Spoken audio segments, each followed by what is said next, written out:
হোস করে একটা দেশি মুরগির খামার করছিলাম, শুরুতেই একটা ডাক্কা দেখছেন কতগুলা ডিম নষ্ট হয়ে গেল আর কতগুলা ডিম ফেলে দেওয়া লাগতেছে। আসলে নিজের কাছেই খুবই কষ্ট লাগতেছে। একদম শুরুর ডিমগুলা যদি এরকম করে আমার ফেলে দেওয়া লাগে। শুরুতে আমার বুলগুলা কি ছিল দেখেন, এই রুমটা ছিল একটা রুম। এটা হচ্ছে আমি কিছুদিন আগে পার্টিশনটা দিয়েছি, যেটা দেখতে পাচ্ছেন আপনারা। এটা কিন্তু পার্টিশন ছিল না।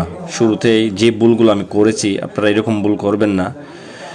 আমি আরেকটা রুমে নিয়ে যেতেছি আপনাদের, আপনারা থাকেন আমার সাথে। এই যে দেখেন, এই পার্টিশনটা হচ্ছে আমি কিছুদিন আগেই দিয়েছি, কারণ আমি বুঝতে পারছি যে আমার ডিমগুলো নষ্ট হয়ে যেতেছে। কারণ ইন্টিগ্রেটর মেশিনে আমি যে ডিমগুলো দিয়েছিলাম ওইটা হচ্ছে কারণ ছিল না 2 দিন, এ কারণে গিয়ে নষ্ট হয়ে গেছে।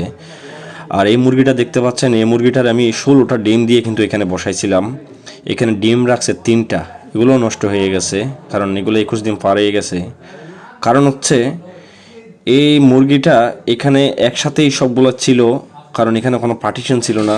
আর মুরগিগুলো দেশি মুরগি, আর এখানে রাতের বেলায় ওরা অনেক মারামারি করে, একটা এদিকে দৌড়ায় একটা ওদিকে দৌড়ায়, লাফ দিয়ে ওটার উপরে পড়ে, ওই ডিমগুলো ভেঙে যায়। পরে ডিমগুলো ওরা মুরগিরা খেয়ে ফেলে, কিন্তু আমি ওই এসে চুলও দেখি না, ডিমও দেখি না। এই যে ডিম কমতে কমতে 3টা ডিমের মধ্যে রাখছে। তো আপনারা যারা শুরুতে এরকম খামার করবেন আমার মতো, এরকম ভুল করবেন না। যে মুরগিগুলা আসলে ডিম পাড়া মুরগি, এগুলো ডিম পাড়ার সাথে সাথে ডিমগুলো আপনারা নিয়ে যাবেন, নিয়ে গিয়ে অন্য জায়গায় রাখার চেষ্টা করবেন। আমার প্রায় টোটাল 60টা মতো ডিম ছিল, সবগুলো নষ্ট হয়ে গেছে। এখন হচ্ছে আলাদাভাবে পার্টিশন দিয়ে দিয়েছি, ওই কারণ হচ্ছে মুরগিগুলো এখানে থাকবে সবগুলা, আর এই জায়গায় কোনো মুরগি আসতে পারবে না। যেগুলো মুরগি দিয়ে আমি বাচ্চা ফোটানোর ইচ্ছা হবে, এগুলো মুরগিকে আমি আলাদাভাবে এই জায়গায় নিয়ে আসবো, কারণ এগুলো হচ্ছে অনেক সুন্দর করে গেরোয়া করছে, এখানে কোনো কাকের আক্রমণ করতে পারবে না। আর এই রুমটা সবসময় আমি বন্ধ রাখার চেষ্টা করব।